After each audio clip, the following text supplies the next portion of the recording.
Assalamualaikum Bu Ari. Waalaikumsalam warahmatullahi wabarakatuh, Bu Elis. Apa kabar Bu Ari? Alhamdulillah, Bu Elis. Baik. Bu Ari, pagi ini kita ingin membicarakan tentang rencana supervisi ya Bu Ari. Nah gitu pada pembelajaran IPA tentunya di kelas 9 yang akan Ibu laksanakan. Kira-kira apa tujuan dari pembelajaran tersebut? Pembelajaran hari ini tujuannya untuk mengidentifikasi dan mengetahui fungsi organ kelamin organ reproduksi laki-laki dan organ reproduksi perempuan. Baik Bu Ari. Wah, materi yang sangat menarik ya Bu Ari. Nah kira-kira Bu Ari apa metode pembelajaran yang akan Ibu gunakan? Nah, untuk saat ini yang saya gunakan metodenya adalah diskusi antar guru dengan peserta didik. Karena insya Allah dengan diskusi ini akan menarik minat siswa untuk mengungkapkan pendapatnya. Ya, baik. Kemudian Bu Ari, apa yang kira-kira Bu Ari ingin fokuskan untuk pengamatan pada kegiatan diskusi kelompok ini? Nah, saya fokus lebih ke anak-anak lebih memahami fungsi dari organ reproduksi bagian luar dan dalam itu mereka lebih paham. Jadi tidak hanya mengenal tapi memahami fungsinya untuk apa. Baik. Bu Ari, mungkin dalam supervisi ini saya juga akan menggunakan format pengamatannya Bu Ari yang akan saya berikan nanti. Pertama, mungkin Ibu bisa untuk lebih memberikan banyak waktu untuk diskusi gitu ya kepada anak-anak. Kemudian Ibu bisa memberikan umpan balik yang lebih spesifikasi lagi kepada anak-anaknya gitu. Baik Bu, nanti insya Allah kedepannya saya akan meningkatkan lagi metode pembelajaran apa yang akan saya lakukan sehingga umpan balik yang kita dapat itu akan lebih baik lagi. Baik Bu, saya berharap pembelajaran nanti selanjutnya dapat lebih efektif gitu ya Bu. Baik Bu. Terima kasih ya Bu Ari. Sama-sama Bu Elis. Mohon maaf kalau misalnya di kelas saya ini ada kekurangan ya anak-anak semuanya. Terima kasih atas waktunya. Baik. Assalamualaikum warahmatullahi wabarakatuh. Waalaikumsalam warahmatullahi wabarakatuh. Alhamdulillah 9D kita hadir lagi untuk pembelajaran hari ini. Sebelum kita memulai, marilah kita baca doa dulu bersama-sama dipimpin sama ketua kelas. Bersiap. Siap. Baca doa dimulai.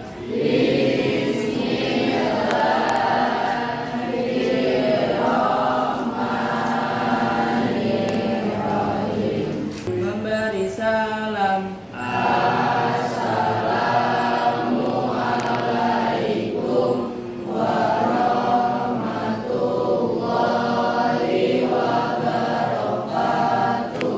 Waalaikumsalam warahmatullahi wabarakatuh. Bagaimana kabar hari ini untuk anak 9D? Bahagia hari ini? Ada yang lagi sedih? Sehat semua ya? Sehat semua. Hari ini hadir semua apa ada yang tidak masuk? Yang tidak masuk berapa orang? Ada berapa orang yang tidak masuk? Coba Ibu absen dulu ya. Panisa Rafitri sakit. Tirda Naila, Galih Dewi Prasetyo, Hadir Bu. Hasna Lutfiah, Muhammad Farhan, Muhammad Gibran, Hadir. Muhammad Rangga, Hadir. Nafika Tri Rahayu, Naila Saharani, Rafa Arasid, Hadir. Revansa Mali. Hadir. 1, 2, 3, 4, 10, 2. Nah, udah cukup dulu ya.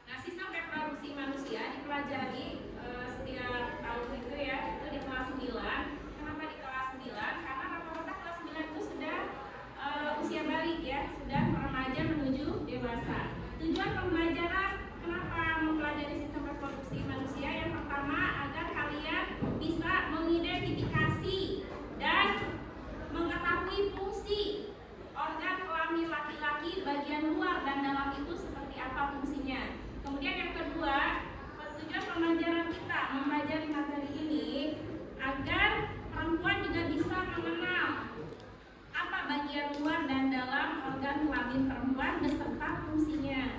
Kemudian kalian di pelajaran di materi kali ini kalian akan tahu kenapa bisa terjadi proses kehamilan.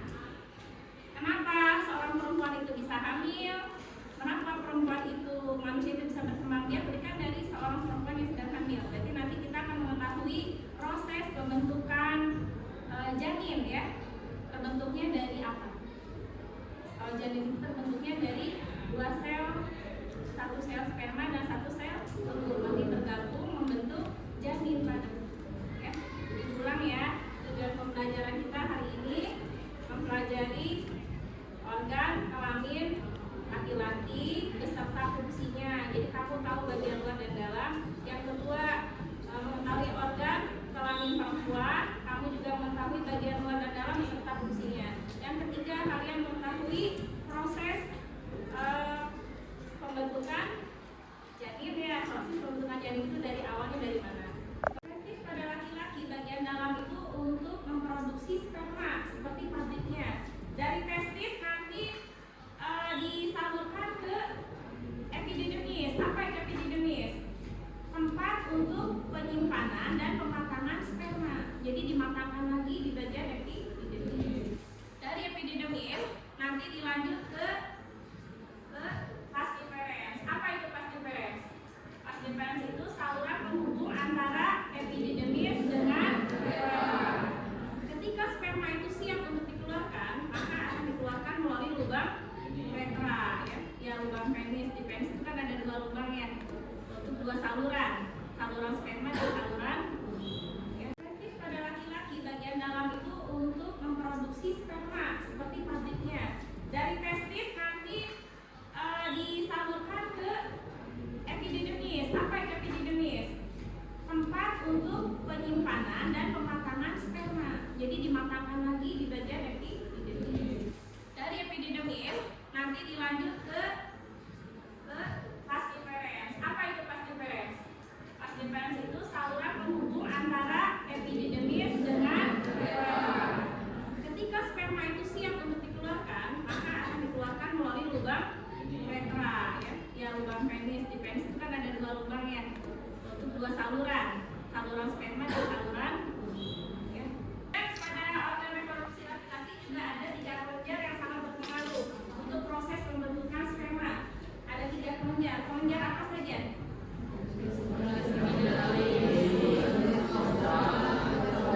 Nah, 3 ya, kelenjar vesicula seminalis, kelenjar prostat, dan satu lagi kelenjar ada yang tahu salah satu fungsinya untuk apa?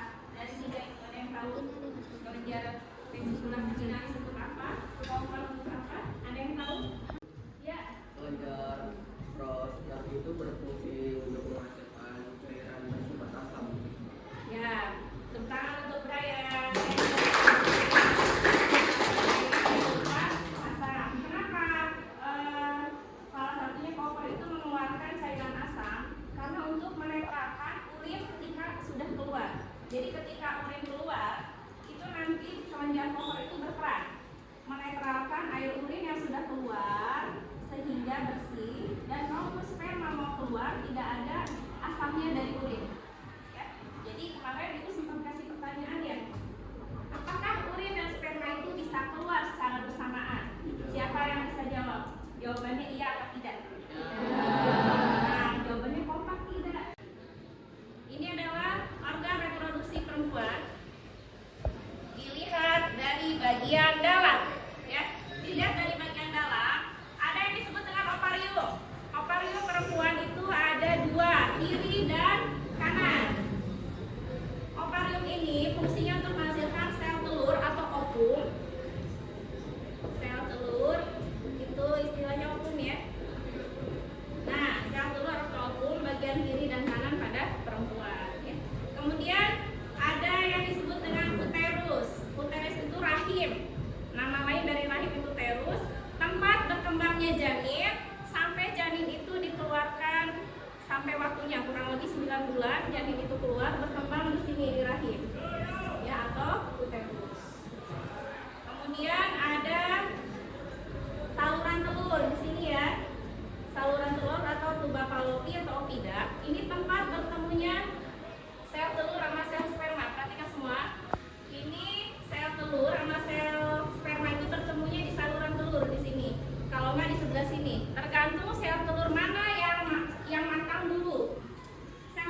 lubang vagina, nanti ketemu sel telurnya di sini. Bisa di sebelah kiri atau di sebelah kanan. Kalau terjadi proses pembuahan, sel telur dan sel sperma bertemu, nanti akan berkembang di sini. Dari sini lanjut ke sini nih. Nah, berbentuk zigot, embrio sampai janin. Kurang lebih 9 bulan di sini baru siap dilahirkan. Keluarnya lewat lubang vagina, keluarlah bayi nanti. Ya, kalau sudah waktunya di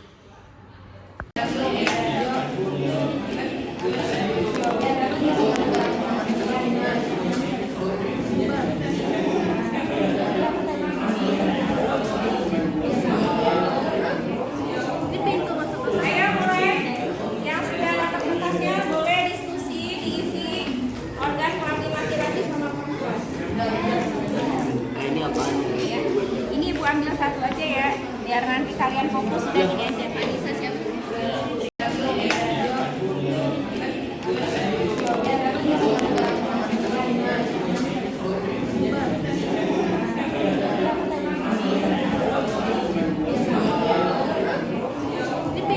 Ayo mulai. Yang sudah dapat berkasnya boleh diskusi diisi organ kelamin laki-laki sama perempuan. Ini apaan? Ya. Ini Ibu ambil satu aja ya, biar nanti kalian fokus sudah di gadget. Anissa siapa? Assalamualaikum warahmatullahi wabarakatuh.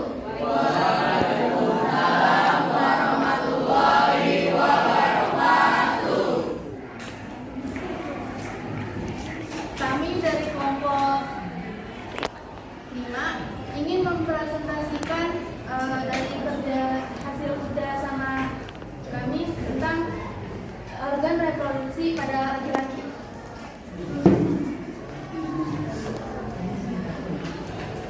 Yang pertama ini nama organnya Condyle vesicula seminalis, berfungsi untuk menghasilkan zat-zat yang diperlukan untuk perkembangan sperma. 2. Calenges prostat, menghasilkan cairan bersifat asam.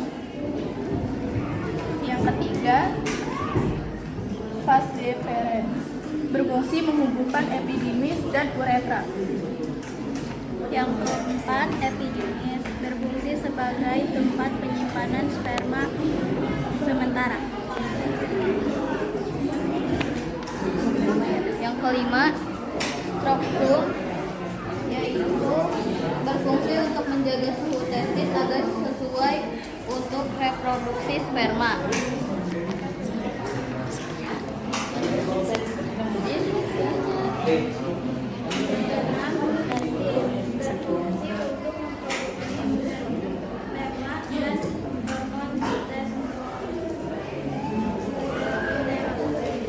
Yang ketujuh, uretra, berfungsi sebagai saluran keluarnya sperma dan urin.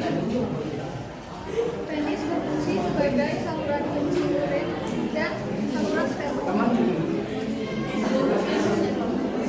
Sekian dari kelompok 5.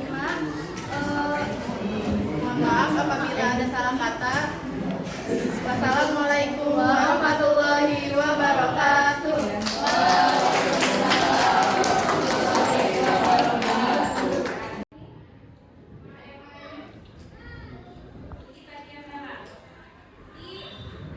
Perempuan yang belum menikah, ini kita kan ya anak perempuan ya, semuanya praseja. Perempuan yang belum menikah, dia mempunyai selaput darah atau himen atau selaput keperawanan. Ada di sini ya, selaput keperawanan.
sangat bagus, terutama untuk mengidentifikasi bagian-bagian dari luar dan dalam.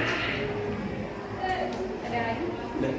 Saya sangat memahami tentang program reproduksi manusia setelah dijelaskan oleh Bu Ari. Jadi lebih paham dan mudah dimengerti tentang bagian sistem reproduksi laki-laki dan sistem reproduksi perempuan. Alhamdulillah, yang lain paham semua? Gimana Kak setelah dijelaskan? Terima kasih ya.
Alhamdulillah hari ini kita selesai. Nanti minggu depan kita akan membahas tentang pembuahan atau periodisasi dan perkembangan embrio. Dilanjut dengan membahas kelainan dan penyakit pada sistem reproduksi manusia. Ya. Sampai ketemu minggu depan. Terima kasih kalian hebat sudah belajar hari ini. Salam bahagia, semangat selalu. Assalamualaikum warahmatullahi wabarakatuh.